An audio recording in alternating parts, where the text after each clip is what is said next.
I just want to say it's early in the morning on February 19th, 2021. There's been some controversy about considerations of a nuclear power plant in Texas that had to shut down one of its reactors because of the storm. The article I'm looking at right now is saying something about winterization. It is completely inaccurate.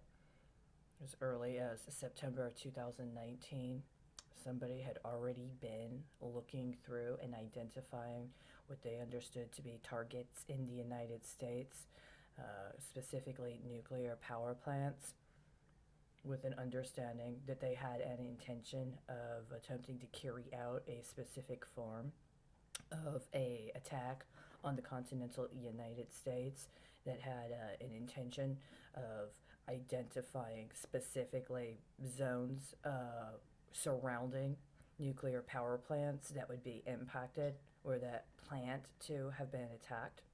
And at that time, it was notable that in the state of Texas that there is another nuclear power plant, not the one they're referring to here, that has had compliance problems with its licensing, as well as other considerations of what's ongoing at that plant that had required it to actually shut down part of its operations. It was shut down during the time frame of the end of 2019. Now, if one were to be honest about that, and one were to be honest about the fact that I have had need in the last year 3 times to attempt to contact the Nuclear Regulatory Commission and have had to report on how information that was on the site concerning incidents not only changed but was inaccurate, and that my efforts to report to them were completely disabused and falsified, that led to the accrual of problems that could very well aid and abet an actual nuclear terrorist attack in the United States. These discussions or this attempt to try to focus some sort of information or energy toward blaming a specific entity for problems associated with the nuclear power plant in Texas are a diversion and a smokescreen potentially for an even larger nuclear terrorist attack. I can hear a lot of background, and a lot of very, very bad decisions are being made now that are even worse than what has already been allowed to pass as some form of response to an emergency situation. If I'm correct, this is not the power plant that for the last 2 to 5 years has had significant problem with licensing and has had to shut down one of its facilities during the operations. I was specifically concerned at the time when I found that information.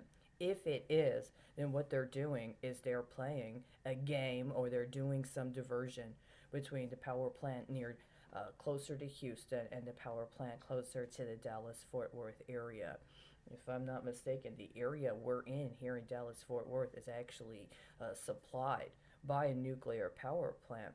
This has been a concern for a very, very long time, and this attempt to try to make it seem as if it is about winter weather and preparing a nuclear power plant to withstand winter weather obscures what has actually been going on. Why was it allowed for a nuclear power facility in the state of Texas to have one of its uh, plants, one of its reactors offline for as long as it was offline? And then this is going to bring up the very real consideration of what's going on in South Carolina and what has been going on with the intentional efforts to obscure and instruct any sort of response to addressing the situation in Fukushima. Nobody addressed that accurately at the time. It's still languishing. And it's very much directly connected to what else is being obscured about COVID 19. I'm very concerned.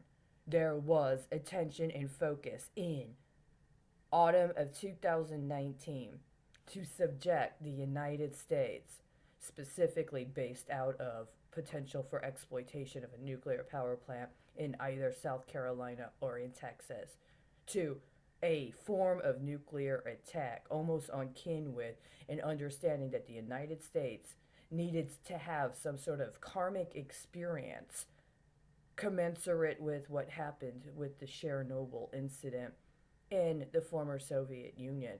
If this is the manner in which it's going to be responded to, this portends very important things for the future.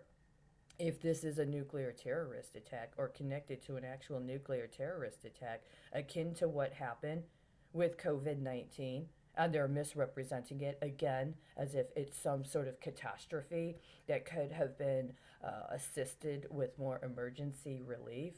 This is the kind of thing that compounds. These things have a chain reaction. Poor response initially is going to accrue.